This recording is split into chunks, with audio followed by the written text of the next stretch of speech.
Hi, good morning everyone. Today we are going to learn a beautiful story which is a magical story. Okay, অর্থাৎ আজকে আমরা একটা জাদুর গল্প পড়ব যেটার নাম কি না the magic pen. Okay, let's start. দেখো, a young boy named Nizam, তাহলে কি a young boy named Nizam loved to draw but had only a single old pencil. অর্থাৎ কি নিজাম নামের একটি ছোট্ট ছেলে আঁকতে পছন্দ করত, কিন্তু তার কাছে একটি মাত্র পুরনো পেন্সিল ছিল। One day, মানে একদা, while walking through the market, he found a small shiny pen lying on the ground. অর্থাৎ কি একদিন বাজারের মধ্যে দিয়ে হাঁটতে হাঁটতে মাটিতে একটি ছোট্ট চকচকে কলম পড়ে থাকতে দেখলো। কে দেখলো? না নিজাম। তবে নেক্সট দেখো, as soon as he picked it up, the pen shone with a golden glow. অর্থাৎ কি ওটা তোলার সাথে সাথে কলমটা সোনালী আভায় জ্বলে উঠলো। তাহলে নিজাম যখনই পেনটা তুলেছিল মার্কেটের ওই রাস্তা থেকে, তখনই সেটা সোনালী আলো জ্বলে উঠেছিল সেই পেনটাতে। দেখো ডান দিকে ছবিটায় দেখতে পাচ্ছ। তারপর নেক্সট দেখো, Curious, he drew a little bird on his notebook. অর্থাৎ কৌতূহলী হয়ে সে তার নোটবুকে একটি ছোট্ট পাখি আঁকলো। কি দিয়ে এঁকেছিল? না ওই পেনটা দিয়ে। তারপর নেক্সট দেখো, to his amazement the bird came to life and flew away.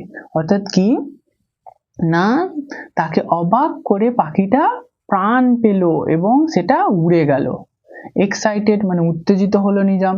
He drew an apple and in a flash a fresh apple appeared in his hand. অর্থাৎ কি না সে একটি অ্যাপেল আঁকলো এবং এক ঝলকায় একটি তাজা আপেল তার হাতে হাজির হলো। ওকে, দেখো বাঁদিকে দেখো আপেলটা হাজির হয়েছে। নেক্সট দেখো, Nizam realized the pen had magical powers. অর্থাৎ কি নিজাম বুঝেছিল যে কলমে জাদুকরী ক্ষমতা আছে। He could draw anything and bring it to life. অর্থাৎ কি সে তাহলে কি করতে পারতো না সে সেই কলমটি দিয়ে যা খুশি আঁকতে পারতো এবং তাতে প্রাণ দান করতে পারতো। Okay, but he knew he had to use it wisely.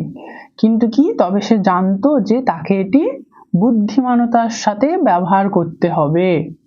Next দেখো, ইনস্টেড অফ ড্রয়িং রিচেস, অর্থাৎ কি না ধনসম্পদ আঁকার পরিবর্তে he use it to help others, অর্থাৎ সে অন্যদের সাহায্য করার জন্য এটিকে ব্যবহার করেছিল। কিভাবে সাহায্য? দেখো, giving food to poor and fixing broken things. অর্থাৎ কি গরিবদের খাবার দিতে এবং ভাঙা জিনিসগুলি ঠিক করতে। ওকে, এরপর দেখো কনক্লুশনে আমরা দেখব, ওয়ান ডে মানে একদিন the pen suddenly stop glowing. অর্থাৎ কি হঠাৎ করে কলমটি জ্বলা বন্ধ হয়ে গেছিল। But by then Nizam had become a great artist love by everyone. অর্থাৎ কি কিন্তু ততদিনে নিজাম বড় শিল্পী হয়ে উঠেছে, সবার প্রিয়। He learned that true magic was not in the pen but in his own talent and kindness. এবং কি সে কি শিখেছিল? যে সত্যিকারের জাদু কিন্তু তার কলমে নয়, তার নিজের প্রতিভা এবং দয়াই ছিল। ওকে, that's it. Thank you for watching the video.